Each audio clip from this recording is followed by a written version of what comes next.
I want to take probably a different approach. I appreciate what Warren had to say, and I know that for probably most of us here that's the place that we want to get to, but all of us are in different stages of implementing that within our strategies, within our operations. I'm going to take a look at it more from the customer experience perspective, not so much from a tools perspective, from a culture, because we came from an in-house operation to, over the past 2 years, moving more towards a external, internal provider, where we will always be, and we'll go through this, we'll always be part of an internal company, but also taking on external business as well. And the challenges unique to that transformation were large. And so I want to give you an idea of just the perspective of HM Health Solutions, where we are in context with the company, then go over what our path to what we believe is a sustainable customer experience, and then talk about how we implement it in our transition, and realize that we're still making that transition from moving from a pure in-house provider, where 3 years ago 100% of our work was done for our internal bank of companies. Now over 60% of our work is done for external companies. Okay. Yes. Talk a little bit about what is your. Yeah, I'm going to go through that. Yep. Because nobody outside of Pennsylvania, many people outside of Pennsylvania realize it. So our parent company is called Highmark Health. We are a Blue Cross Blue Shield based company based out of Pittsburgh, Pennsylvania.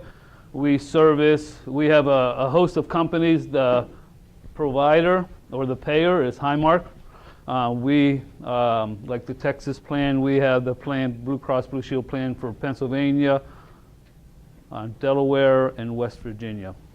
We also have a provider network of 7 hospitals, so we are a fully integrated healthcare provider. I've actually been in the healthcare profession my entire career. I had 32 years here, then moved up to the health plan, and now I'm sitting down here. But it's a fully integrated healthcare delivery system that has a dental plan, has a managed eye care plan, stop-loss insurance. You've probably seen some vision work stores. That's part of the Highmark company. We have eyewear manufacturing, and then this is where I sit within print, is with HM Health Solutions, which was a for-profit entity that was spun away from the health plan 2 years ago.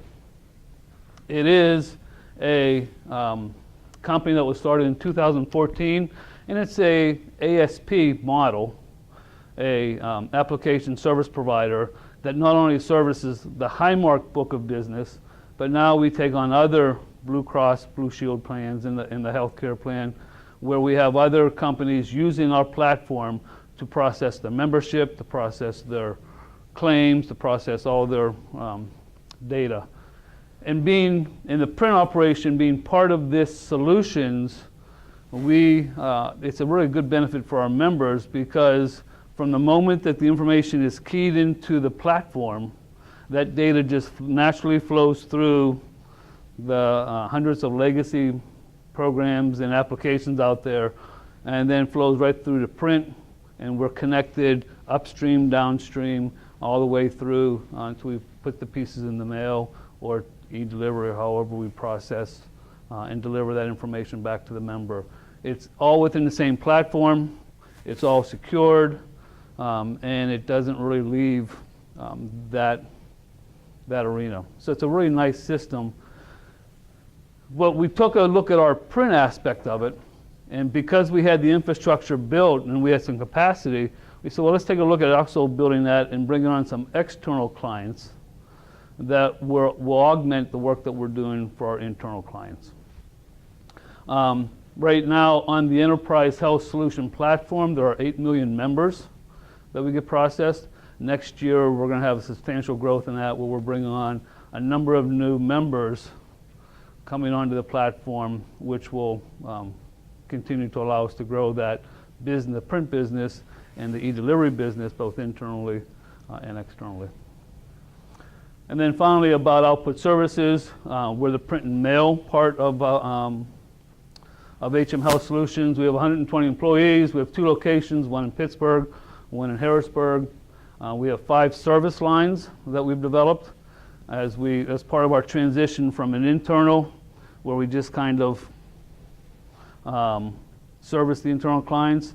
We've had to develop our service lines from corporate print, which is commercial printing, transactional printing, which is the bulk of what we do, automated mail, fulfillment, and then our IT infrastructure. From 2014 to 2017, we're going to experience about an 80% growth in our volume. We are 100% digital. We have no offset capabilities within our facilities, and nor do we plan to go to offset. We're going to stay 100% digital. Last year we crossed the 1 billion images, and this year we're going to be about 145 million envelopes that we're going to be processing. So that's kind of where we are from output services. So as 2 years ago, as we took a look at moving from an internal company where internal service providers have a different mentality.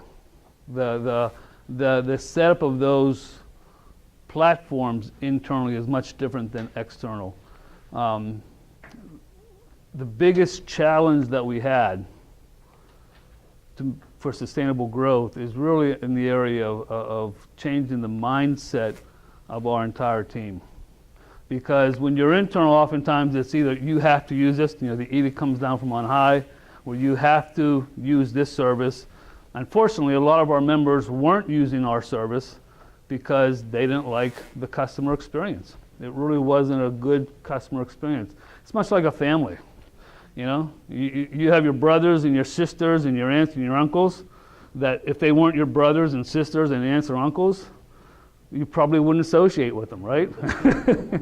But because they're in-house, if they're in-house, you kind of have to you're forced to use them. But that's not a very good model to look for.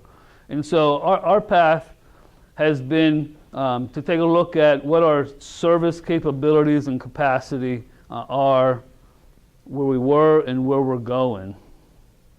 We had Madison Advisors come in. That's where I met Warren for the first time, and Kemmel. They came in and we engaged them to take a look at our entire operation from top to bottom. And our management wanted to realize, do we have the bandwidth? Do we have the core capabilities to really stay in this marketplace? Or is this something we should just outsource? And we had them come in. They did the best practice analysis, took a look at all of our service capabilities and capacity. Do we have the right equipment? Do we have the right expertise? Do we have the right software? Do we have the right infrastructure? And then you start taking a look at your customer expectations. What's the quality that you put out? When you're internal, sometimes people accept quality that they wouldn't accept if they're, quote, paying money outside for. What are your SLAs?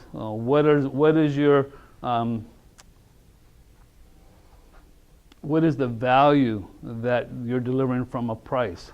If we cannot be, as an internal service provider, if we cannot be market competitive, then why are we in the business? So Madison helped us walk through all of these expectations. And then only then do you get to, are you meeting the satisfaction of the customer? Are you meeting their quality expectations? Are you meeting their SLAs? Are you meeting their value? Are you giving value to it? But we also learned and believe at our core that customer satisfaction and customer experience are two different entities. And we could have satisfied customers that don't necessarily have a very good customer experience.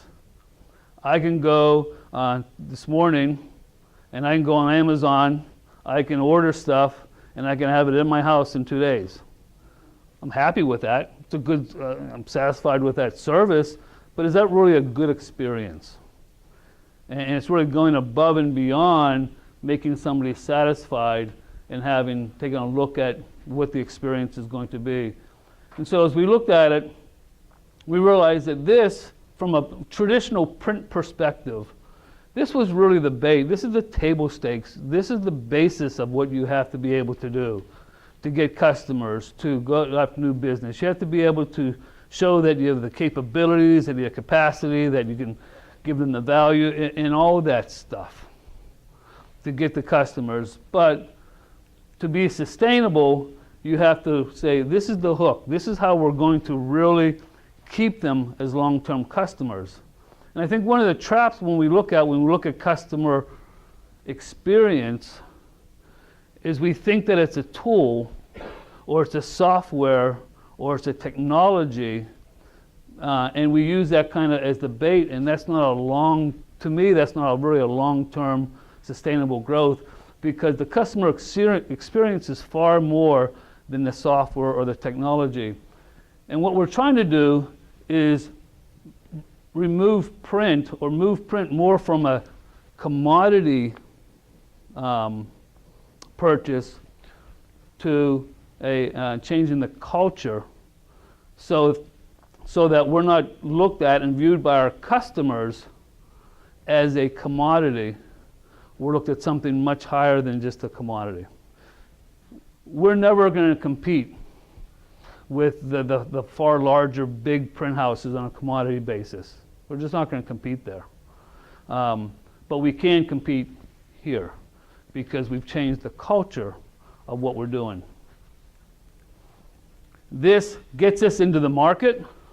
This says, yes, we should be in the market. Yes, we can compete in this market. This allows us to differentiate ourselves somewhat within the market. This is what we want to do. We want to be a partner with our customers. Once you get to that partner relationship with your customers, where they have a good customer experience, and I think we've all been there, where we can deliver a good customer experience, they're far more willing to accept or be understanding when the hiccups happen down here. And we will have issues down here where there's a bad quality run, or there's a bad, something bad happens in this area when we're delivering the product. That's going to happen. You're not going to be able to prevent that 100% of the time. If you're working on a partnership mindset and having a good customer experience, this is often much easier to deal with. But if this is a commodity, and that's all that you have is a commodity, it's very easy to move this to other players. So we've really focused on our aspect of sustaining our growth, or continue with our growth, but ultimately sustaining a good customer experience. Because without that growth, that 80% growth that we're having over the past 3 years, will go and evaporate as quickly as it came. One of the things that we did early on was to realize that not only do we have to have a good customer experience with our customers, but we are customers ourselves. And we set out to really establish some strategic partnerships up here with a few of our critical vendors. Ricoh, Canon, Pitney, vendors who are critical to us, that have to make us successful if we're going to be successful. When 80%, 85% of our business is transactional, if we have a failed partnership with our insertion machines, then we're going to fail. We're going to have issues. Same thing with our printers. So we set out by not only holding this standard for us to give to our customers, we're identified, here's our key strategic partnerships. We expect the same delivery from our strategic partners. That if I'm just looking, and there are certain vendors that we have are pure commodity. I need 2 million tons of this. That's a commodity. But our strategic partners, I don't want to have that partnership on a commodity basis. I want someone who's going to be vested in us to make us successful, because when we're successful, they're going to be successful. Just like our customers that we're servicing, it's all about them, right? Customers first in all that you do, it's all about them. And as a customer, we say it's all about me, right? I don't care about your issues. I'm the customer, I win. And that's how, we are wanting to hold this customer experience true with our vendors. And in this case, I just want to walk through how Pitney, when I started, they were providing some of our, or most of our equipment on the production floor from an insertion capability and from a software, but not all of it. We had a mixed shop. Since then, as they developed our partnership, we committed and went down the path where they are now a strategic partner, and we are a 100% Pitney shop on the insertion side. And that has pluses and it has minuses. But to me, the pluses far outweigh the minuses. If you take a look at the equipment and software, there's a lot of different options out there from different manufacturers, but we chose the Pitney brand, and in specific, the DF SoftWorks software, which is our postage accounting system. Being an internal company, this was the whole finance aspect of it. It's been bizarre, because everything is under the line. When you're internal and your expenses are just taken and allocated out across the network, nobody really cares a whole lot. Now, when you have to introduce a P&L statement to each of your service lines, and people actually want to see where their postage is going and so forth, we've really had to revamp our entire financial structure. And DFWorks was huge for that aspect of it, because now we can tell you the mail piece, we can tell you the date it was inserted, we can tell you the date that it was metered for, we can tell you the postage that was put on that at a mail piece level, and give all that detail out to the customers, which they really appreciate. And we've also taken DFWorks, and Pitney has been very good to push it beyond what it does, and we're using it for things that they're saying, well, it really wasn't designed for this, but it works for us internally. The other thing is we installed their latest inserter called Epic in September, and I am very skeptical by nature. And I've heard claims about this machine, and I'm from, my heart is in Missouri, where it says show me. And there was great claims about what this machine does, but I'm here to say now it's been running for 2 months, 3 months now. I have never seen a piece of hardware that produces mail like this thing does. We had, and you guys will love open enrollment. Like, I'm surprised if you guys are here because of open enrollment. Open enrollment in healthcare is just like, you just want to take off. It's a zoo. Well, we onboarded a large external client and helped them with their open enrollment, and had to insert tens of millions of pages in a very short time. And we had plans to have across all 10 inserters across all both platforms, calling people in on overtime, calling people in, covered all shifts. We had this all laid out to take on this added volume.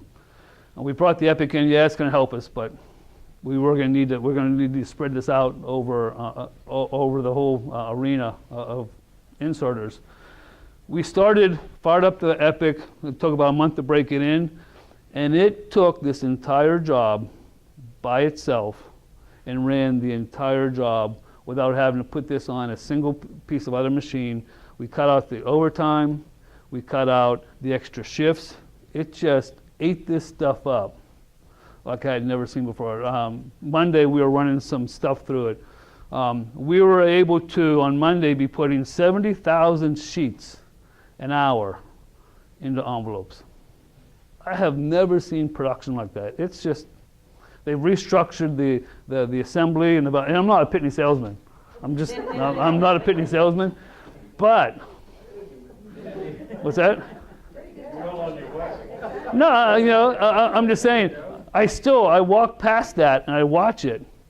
And I've had inserters now who are just standing there waiting for rolls to come off the machines.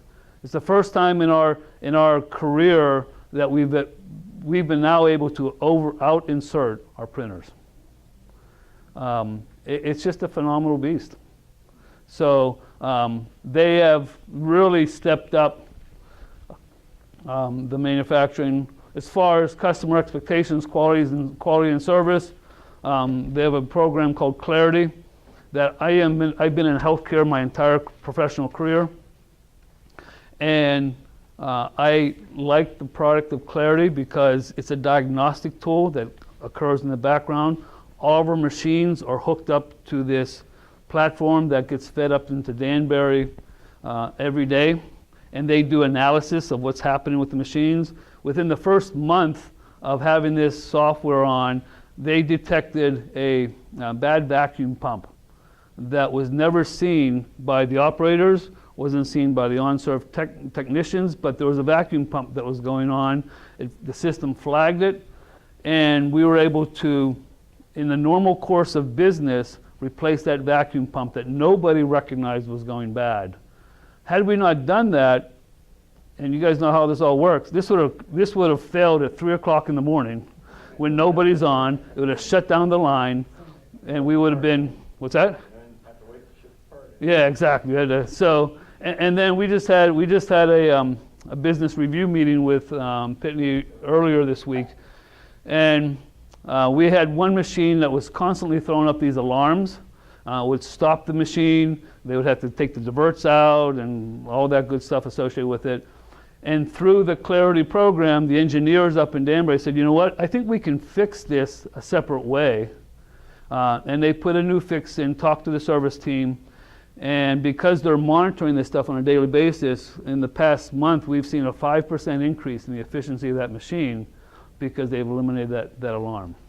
So this really is, I take this and I compare it to your primary care physician, how we're all supposed to go to a primary care physician, get these yearly health physicals. And if you don't, you do it at your own peril. And you know, you take blood pressure, for example. These machines can run perfectly fine and they look like they're operating and you don't know what's going on. In our bodies, we could be having serious issues with, let's say, blood pressure, that you have no idea what's happening in your bodies. It's there because you can't feel it, you can't sense it. But if you get it and you know about it before an incident happens, you can treat it and deal with it before something blows up. And that's really what we've seen in the Clarity program. It's monitoring our equipment in the background. I have to even ask, is this thing still connected? Because we never hear about it. It's the engineers talking to the service reps, and they're fixing things in the background. So we've been very happy with that. Innovation, where they have stepped up, is that we are installing in all of our machines a tool called Direct View, which is going to increase our productivity because we can see real time on every machine where the operator should be based upon that job type and to where they actually are. And we can set those daily goals so the operator knows, am I meeting that goal, am I not meeting that goal? And it's a visual real-time display up on their monitors. And then we can change that and we can increase that productivity over time. Like last month, that job took you an hour and a half to run. This month, you're going to do it in an hour. Let's see if we can do it in an hour and 20 minutes. And you can set the goals. And so what has happened was they have really stepped up and become a partner in our success. They are one of our few strategic partners, are committed to making sure that we are successful, and nothing was more, and to me this is the ultimate in customer experience. Going to open enrollment, we all know the nightmare. We got the upstream business sent us a unique application for us that we had to get out into the mail by the end of October. And you would think that there'd be time for testing it, and you do it in test, you do it in prod, you try out in the new machines. Well, we didn't do any of that stuff because we ran out of time. We went right from receiving data to production. And on the floor, we had a host of Pitney people there, most of it a lot of it at their expense. And I couldn't tell the difference between the Pitney employees and our employees with getting this thing done. They were as committed to making sure that we were successful as our internal employees are. To me, that's when you know that a company has arrived at a good customer experience. Do your customers feel you're as committed to them and their success as they are to you? And I think that's a large step, and we've seen this with some of our other partners as well. They have really taken on and embraced this, and it wasn't a software, it wasn't a technology, it was just a commitment to making sure that we're successful. And that mindset for our employees, are they as committed across the board to making our customers as successful as they can be? As opposed to, and sometimes when you're in-house, you guys know the attitude that customers are a real pain, right? Oh man, they're gonna give us this job, or they give us to us late, or they're gonna, no people, that's your job. They really aren't a pain. And so that's a mentality that we are really overcoming. So taking a quick look and kind of walking through our journey to get to that place of being having good customer experience. As I said, we had Madison came in, they did a top to bottom look at our equipment, the software, the infrastructure. When you're internal, all of your systems are connected together, right? And it's easy for things to flow. Now, as we take on external clients, they're going to send us files. And trying to get a file from an external client into an internal network that's highly secure, that's HITRUST certified, that's SOC 2 certified, they don't want the upstream businesses don't want to hear it. It's a challenge. So we really had to work through the upstream support to be able to provide the support that we want to provide our external clients. Getting files in, you would think would be simple. Very similar to trying to get a PowerPoint to work on a laptop. Pretty simple, isn't it? Usually. Finance, I touched on the whole finance area as well. That our whole financial model had to change because our customers now want to know very detailed, they want to see that whole chain of custody from the moment you receive their data to the moment it hit the mail stream. They want to see the whole litany of information back and forth, and then they have to be able to tie back the charges to each of those mail pieces. Internally, it's close, it's an allocation. Externally, it's a direct charge. Capacity, do we have the capacity to take this on? And one of the things that we're doing in the print world, which is somewhat unique, because we have capacity, we have the expertise, there are a lot of offset shops out there. And most of our external business comes from offset shops who want to get into the digital world, who are 100% offset, but they really don't have the ability to invest in the capital to get into the digital world, to get into the variable world. So they want to build up their customer base. And so we become a subcontractor to a lot of commercial houses who are looking to build up their customer base, and they meet the contract, they meet the customer. We don't have a sales team. They meet the customer, they develop those customer relationships, and send us the variable data, send us the print, and then allows them to build up their customer base to the point where they now have a revenue stream that they can go out and justify the capital investment to get into the digital world. And what that does, and then when they have enough, then they take that customer, and then we work with another printer. And they come in, they say, we help them enter into that market. It's good for us because it takes our unused capacity and fills it up. We don't have to invest in a large sales team to go out and try to enter into the wholesale market. We prefer to work with more printers who are debating, what do I want to do with my offset? Do I want to really build the digital space or not? So we've been able to really fill a lot of capacity based upon those relationships.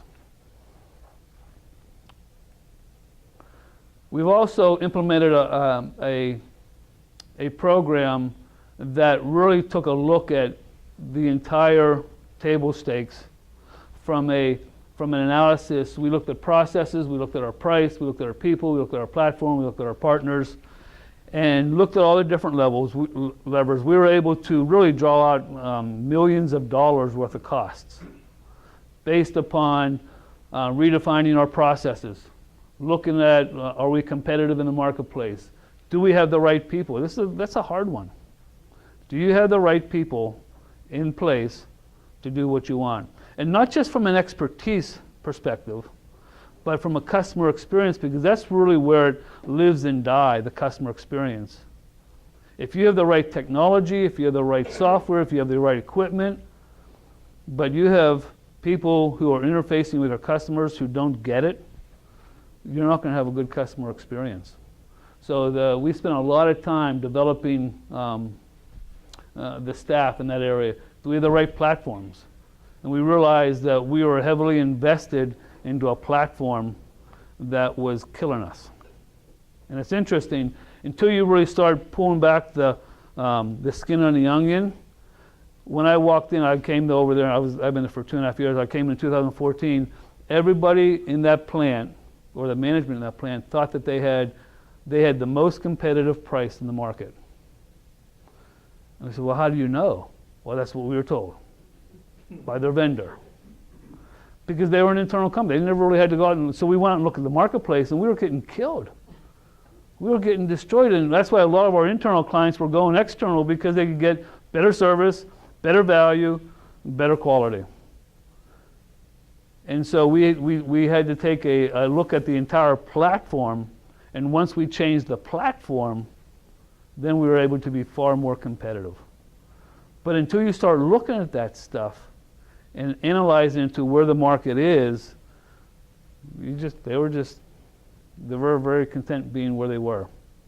But they were being killed in the marketplace, and we didn't have the ability to take our platform external. We do now, but we didn't then. And the same thing, did we have the right partners? And some of the partners that were there back then are no longer there because they weren't willing to commit to the customer experience. How are you measuring your customer experience? That's an excellent question. Not real well right now. Okay? The question is, how are we measuring our customer experience? A lot of it is ad hoc. I mean, and we're going to get into the customer satisfaction. So we know how satisfied we are, or they are, or not satisfied. But most of it is through conversations now. I mean, there are net promoter scores and stuff, things that you can do, but it's mostly with conversations, and both internal and external, with taking them beyond satisfaction to what is, especially our internal ones who are going external. Why are you going external? Well, I've had a bad experience. Well, define your bad experience or experiences. And then we say, give us a chance, bring it in, and then we go back to them every month, say, how has that experience been for you? However you define experience. Part of the trouble with the customer experience, everybody in here has a different perception of what customer experience is, right? We all, and so we go back to them. We do a lot of face-to-face meetings and say, how was your experience? Not your satisfaction level. Are you bringing more work? And we've seen millions of dollars that were going external are now coming back internal. To me, that's a measure of, it's not scientific, but it's a measure of the experience. Because they still have the option, they can go external or internal. And now they're choosing to come. And it's that choice, to me, that says that they're having a good experience. Does that make sense? Yep. One of the ways that we have done that very thing, and again, it depends upon your market segment, but we had this just radical concept that isn't very radical a while back to say, when we do our quarterly business review or our face-to-face meetings, as you mentioned, physically talking to the client, we have now begun asking our clients, please define for me what it means to exceed your expectations. Not meet, exceed. So define it for me. Because we think that meeting is great, and exceeding is something that we have traditionally defined. We exceeded it because we got it out 3 hours earlier, or we got a little bit better quality. But in the client's mind, that wasn't their definition of exceed. Their definition, they didn't care about getting it out earlier, they cared about this aspect of it, or that aspect of it. And to your point, it's different client by client. Yep. A healthcare client has specific needs that the utility customer may not, that a banking customer may not.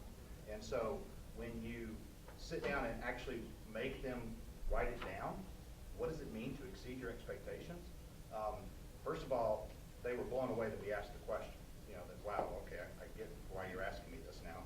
But then it was really hard because they had to really think about, I know what meet my expectation is, but I'm not sure I know what exceeds is. So they, in some cases, they had to say, can we get back to you? And they came back to us later. But now we have documented understanding of what it means to exceed our customers' expectations. And we talk about that in the quarterly reviews. So every time we're in front of them, okay, here's what you told us exceeds was. If we did that, is that still where it is, or has that bar moved? So it is a lot about just talking to the customer and understanding.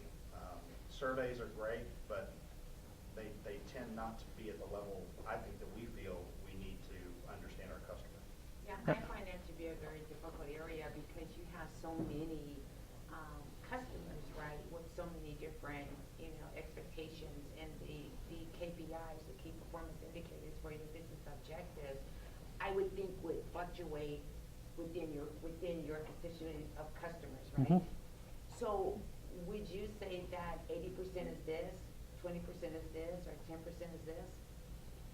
When they get to talking about the things that they want you to do to meet their expectations? Well, and we're going to talk about it, we'll talk about it now. To me, there's a big difference between customer satisfaction and customer experience. Customer satisfaction is data driven. Did you meet the KPIs? Did you meet the timelines? Did you, all the basics that are hard empirical data that you can say, yes, I did. I checked that. Check that off. But to your point, it's more the customer experience is more of a perception. How did you feel? And I hate the word feeling, but it is. It's how did that customer feel? Are they feeling valued? And you're right. Sometimes they have a hard time articulating what that perception is to exceed, because it's not often measurable. It's just, I feel like you value. I can tell we had a strategic partner that made a huge financial commitment at their cost to us because we weren't feeling the love from them. And what they did there was a perception that I had that they really are committed to our success. It wasn't because they gave us an excellent price on this commodity or whatever, but because of their actions. That's hard to measure. But we all know it, right? You all know when you're working with a customer if you're feeling valued or not. As a customer, if you're working with another company, whether it be retail or wholesale, and you go back based upon how they make you feel, right? There are tools you can somewhat to measure that. The Net Promoter Score is one of those, but most of that, from my perspective, comes from just the conversations. You know, And I think that actually the fact that you're willing to have the conversation and talk to them actually improves the customer experience. well, it does. And one thing I was It thinking, shows you care. it was one of the things that I was seeing in your, in what you're talking about, Warren, was all these, you know, the multi-channel and now omni-channel and all this stuff of, you know, do I receive paper, do I receive digital, do I receive text? I was talking to some young person the other day, right before the election, and he was all upset because he actually had to stand in line to vote. And he said, I just don't understand why I just cannot tweet my vote in. And I said, wow, I don't see any issue with that at all. There's nothing can go wrong with that. But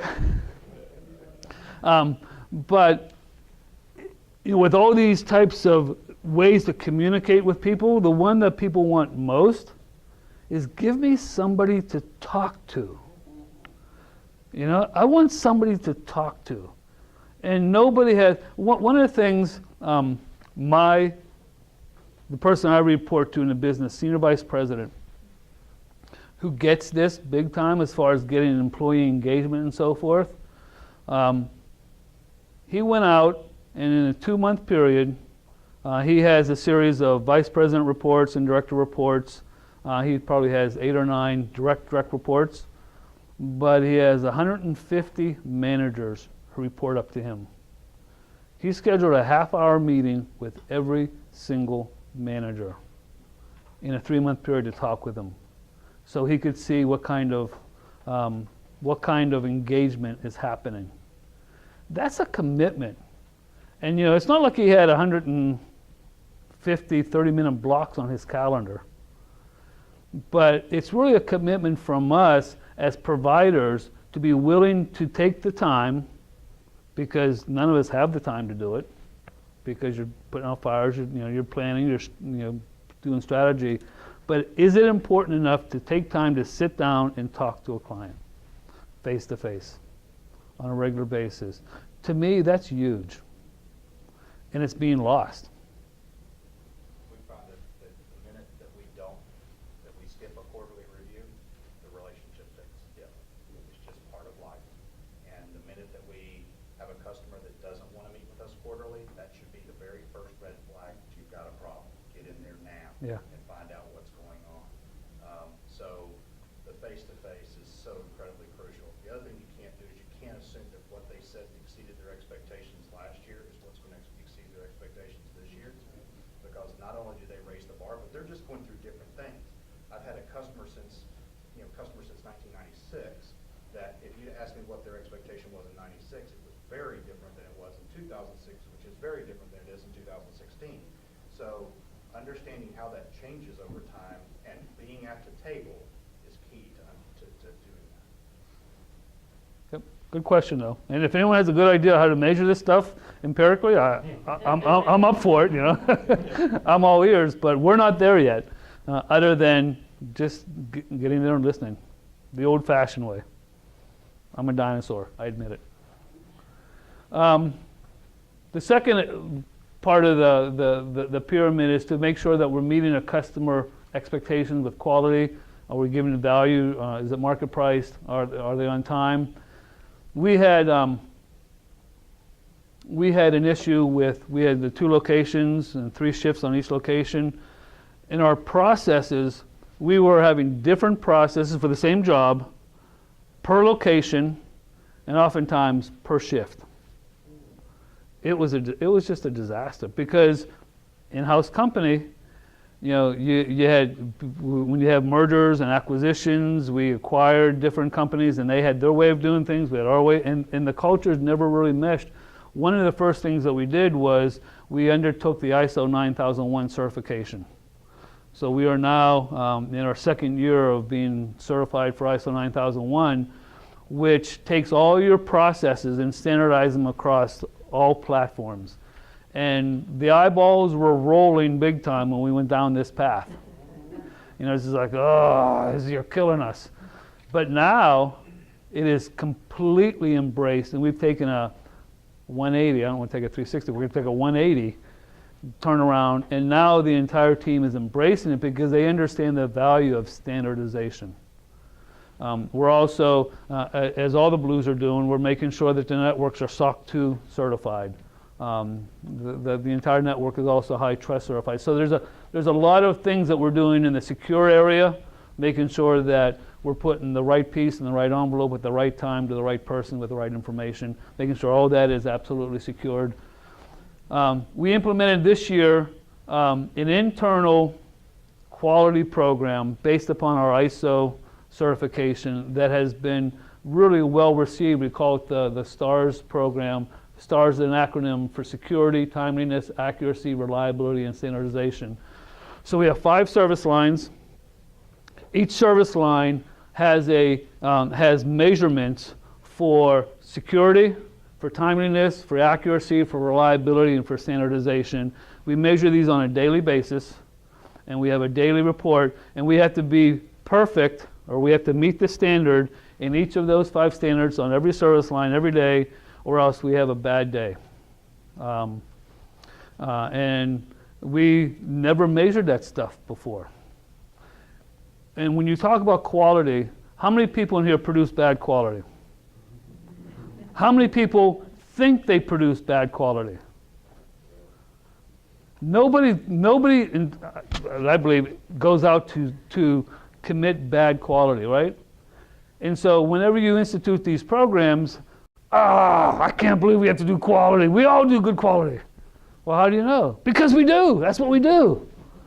Well, let's start measuring it. And then when you do, you know, it's been said that light is the best disinfectant. So when you start shedding light onto areas, then you start seeing the light bulbs going off and say, wow. Well, you know, one of the things that, and what we do here is we are much stricter upon ourselves than our clients are. So we measure even something as simple as waste. We measure how much waste that we have because of errors that the client would never see. The client would never absorb the cost, but it's something I have to eat. And so, you know, we measure probably 20 different measurements across the spectrum. We report on it every day, and we've started, this is the minimum that we need, 18 days out of a month, where we are meeting or exceeding that standard. And I just picked that number out of the air because we had no other measurement. Next year, we're on track to hit 235 days this year where nothing went wrong, which to me sounds abysmal, but it's a starting point. Next year, it's going to be closer to 300, and eventually get up to, in the high 330s. But you have to start. You can't improve things if you don't know what's wrong, and if you're not willing to take a look at it. And we're going to talk at the end about the customer experience. This is available to all of our customers. They can see how we're doing. This is given out on a daily basis to the senior members of our, up to the CEO of our company. They want to know how we're doing on a quality basis. And the team was really, you're going to send it to who? Yeah, but it doesn't look good. Yeah, it doesn't look good.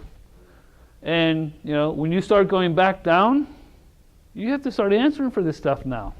Where before you could kind of just, nobody's going to know about it. But that doesn't create a good customer experience. They need to know where your warts are. And we do satisfaction surveys on a monthly basis. It's not a great tool. And then for every incident we have, for every non-star day, we do a root cause analysis to find out what happened. The other night, we have a tight deadline to get this job out, and came in the morning and realized that the night printer set the machine wrong, just one setting, and printed 2 rolls entire rows of a job that was wasted. We put it on the inserter and it just would not go through. You know, there's a root cause in that. You know, we're trying to figure out, okay, how did that happen? Why is that happening? And it'll show up on the day. Every Tuesday morning at 7:30, the whole team gets together and we go through all the root cause analysis. It's as transparent internally as it possibly can be, so everyone knows what's going on. And we've seen a huge spike in the quality that we're producing because we're shedding light on things. And people really, I do believe, inherently want to do good quality. Let them know how they're doing, and they'll get better. They'll improve it. But you have to measure it. So, as we take a look at customer satisfaction, the table stakes we felt very good with, that we are in a good position, that we can be very competitive. Now you start getting into the change in the culture. What's the service levels that we're dealing with, what we're doing with our communications, our monthly business reviews with the clients. Some we go quarterly, depends on who the client is and how big they are. Process improvement was huge through the ISO. We now have standardized processes that flow through all shifts and all locations. Surveys, we're sending out monthly surveys to all of our customers. We don't get a great return on those. I wouldn't expect a great return because it's more passive. Most of our good information comes here. But this is really good information, but what we're really focused on is the whole customer experience, because this is analytical. You can get a lot of this information by just running the analytics. It's more of the objective data. What we're really interested in is subjective, because in all of our lives, our subjective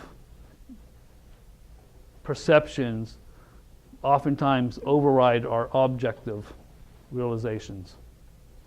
Like I know I'm getting a good value there, but boy, this restaurant just makes me feel a little bit more special. You know, it's on how you feel. So this is really more objective information. What we're real focused on changing our culture is the subjective category. How do you perceive the service that you're getting? So then we go to what I believe we've been able to transform, and it's a process. You never arrive at this stuff. You're just transforming. So there's 4 pillars that we've instituted within our organization that helps change the culture to deliver a very good what we believe is a very good customer experience.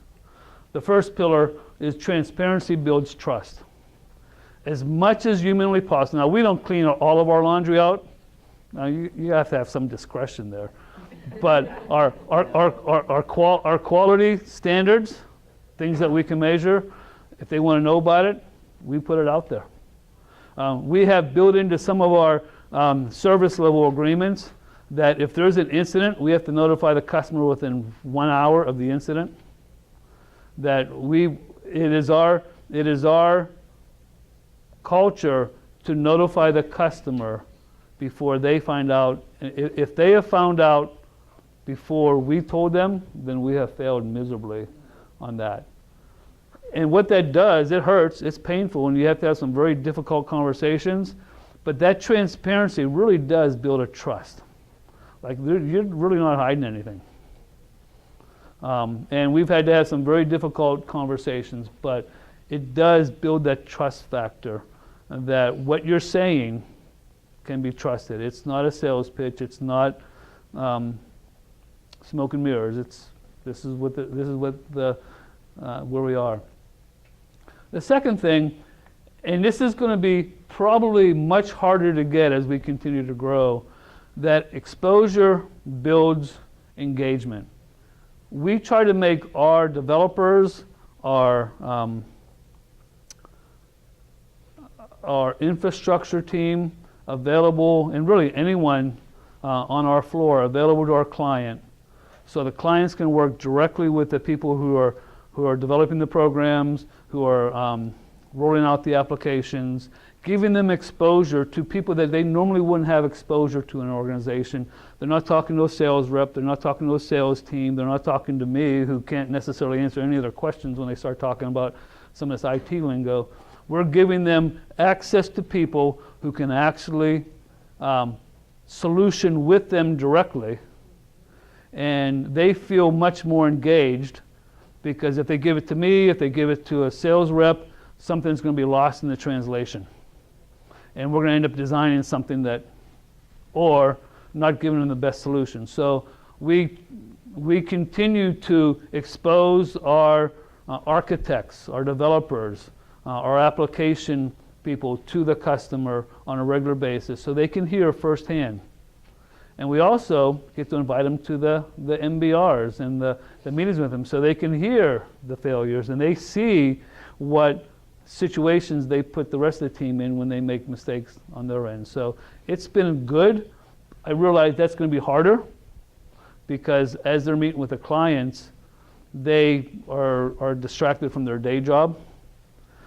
But I do believe it's good for people to get exposure to clients. Now there are some, and we all have those some, who, you know what, I don't think I'm going to expose that person to the client, you know. We are judicious there, so I just, you know. The third pillar is that, and this to me is really what's taken hold in our shop, the empowerment builds pride. That we give people the ability and the power. I am not a micromanager. The older I get, the less micromanaging I do. We give them the power to make decisions when they're with a client, the power to give guidance and direction. And yes, sometimes it's been wrong, and we've had to go back and say, well, you know, let's look at it this way. But for the most part, from the employee part, they feel like they have a very strong voice in the building of these solutions and interacting with the customer. I can't tell you how many times I've heard over the past 2 years, wow, someone's listening to me. I have all these great ideas and no one would ever listen to them. And we've seen a huge uptick with the employees really taking pride in what they're doing because they're getting to interact with the clients. And our clients like interacting with them because they hear the enthusiasm. And they come up with some oftentimes very creative solutions. And then the last pillar was accountability, builds ownership. One of the most frustrating things for us as customers, you call into a service, right? And they say, oh, you know what? Oh, that's this department. Let me transfer you over there. Oh, no, that's this department. Let's transfer over there. Meanwhile, you've been disconnected twice. You have to call back. And you just get the runaround. And we've had internally, someone opens up a ticket. That's not my department. The ticket sits there. Or that's not my department. That's not my department. One of the things we're doing across the board within our area is holding all of us accountable to, even if it's not in your area, if you're aware of it, you own it. One of the pieces of one of the things that we talked about, if you touch a piece of mail, no matter where you are in the process, whether you're a developer, you're an application, if you're a printer, if you touch it, you own it. And you have to take responsibility for that piece. And I can't tell you how many times a line operator, as they're going through the mail, looked at a piece of mail and saved us from that bad piece of mail going out, because if you touch it, you own it. And so if a customer calls you, no matter, we all know how the back door works. You set up this real elaborate intake system so you can monitor demand and capacity and all that stuff, and then somebody calls in the back door because they want to get stuff done right away. We all have back doors. If someone calls in the back door and they talk to you, you now own it. And you need to take that and make sure it gets carried through, however, even if it's not your process. And what that means is that when the customers talk to us now, they're actually talking to one of the owners. Because it's not going to be sent off to the other person.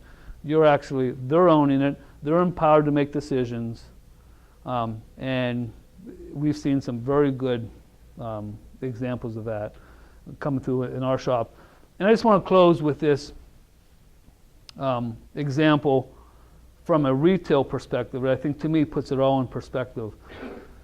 I was out shopping the other night. No, I was out walking with my wife as she was shopping at one of her favorite stores. It's a large retailer that everybody's aware of. And you know, you walk in the store and they had all these things that we want. They had it all in stock. It was all neatly arranged, and we got exactly what we wanted. You come up to this level, they had great value, good pricing, the quality of the stuff was very, very good. And we go there because we are generally satisfied with the service that we get there. There's people there who can answer questions and so forth. But this particular night, we were standing in line, and there was a lady in front of us who was giving the cashier a very, very hard time. And it was taking a little bit longer than normal to process the claim. And when I'm saying longer, it's like minutes. It wasn't like we were standing there for 15, 20 minutes. It was probably 3 or 4 minutes. And they finally went through, and we were sitting there, and we were in no particular hurry, so it wasn't an inconvenience. We got up there, and the cashier apologized to us. Said, "I'm sorry that you had to wait," and it's fine. It was really no issue. We weren't really mad. She rung us up, and as we were going to pay, she goes, "Because of your having to wait, I took $5 off your bill." And that's when it hit me, like, that culture, $5, you can't even walk across the aisle and go to Starbucks and get a coffee for that. But what did that say for that culture that's embedded in that store? She didn't have to go to the assistant manager. She didn't have to go to some district representative to get, let me go talk to my manager. So I can get. She saw that we were not having a good experience. She was empowered to make a decision. She took accountability for the delay, and she fixed it. And I said, that really, to me, speaks volumes. And I will say, the company is Target. And I say that only because we were completely satisfied. And had she just apologized and give us, we would have gone on our way and nothing ever would have been said. But the fact that she took it to improve, to compensate, or to prove our experience, I now have told this story probably 5 times in the past week. Because it's been a great experience. We usually don't discuss our satisfaction levels, right? But you do discuss your experiences. And that's why the customer experience is so critical. And it starts and oftentimes stops with every employee in your organization. And if it's not embedded as a culture and not a program, if it's not embedded in your culture, I don't think it's going to be sustainable. And that's really what our focus is on, is really embedding that culture, letting people be transparent, empower them, make them accountable, and expose as many people as we can to the client so they understand what the issues are. Questions? Comments? Okay, the good news is the break is now 5 minutes earlier. Okay, thank you for your patience.